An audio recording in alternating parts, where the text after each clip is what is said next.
আসসালামু আলাইকুম। ওয়ালাইকুম আসসালাম। ভাই আপনার নাম ঠিকানা পরিচয়টা দিবেন। আমার নাম হলো মোহাম্মদ শাহজাহান আলী। গ্রামের নাম হলো বামনের খামার, ইউনিয়ন হলো ভাঙ্গামোড়, থানা হলো ফুলবাড়ি, জেলা হলো কুড়িগ্রাম। আচ্ছা, আপনি তো চাষবাস করেন, তাই না? হ্যাঁ, কৃষক। হ্যাঁ কৃষক। এবার কতটুকু জমি ধান আমি লাগাইছেন? ৪ বিঘা জমি লাগাছে। ৩৩ শতকের ৪ বিঘা নাকি? হ্যাঁ, হ্যাঁ। এখানে কতটুকু জমি আছে? এখানে ১৬ শতক লাগাছে।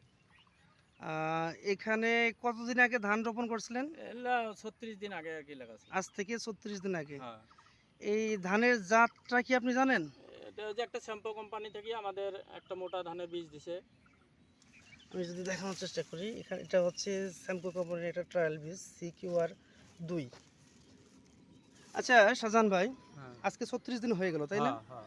আপনি প্রথমে কয়টা করে কাঠি ব্যবহার করছিলেন? আমি প্রথমে একটা করে কাঠি ব্যবহার করছি। একটা করে কাঠির থেকে এখন কয়টা করে কাঠি হয়েছে? এখন তো মনে করেন যে ১৫-১৬টা আছে। একটু গুনেন তো দেখি।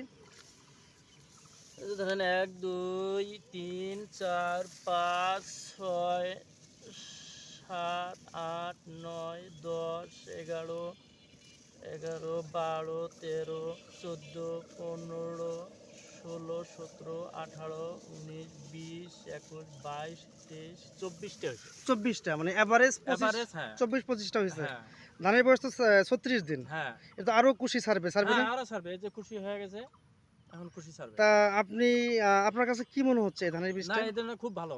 ভালো মনে হচ্ছে? হুম। আমরাও চেষ্টা করব শেষ পর্যন্ত ফলাফল দেখানোর জন্য। ধন্যবাদ। আসসালামু আলাইকুম। ওয়ালাইকুম আসসালাম।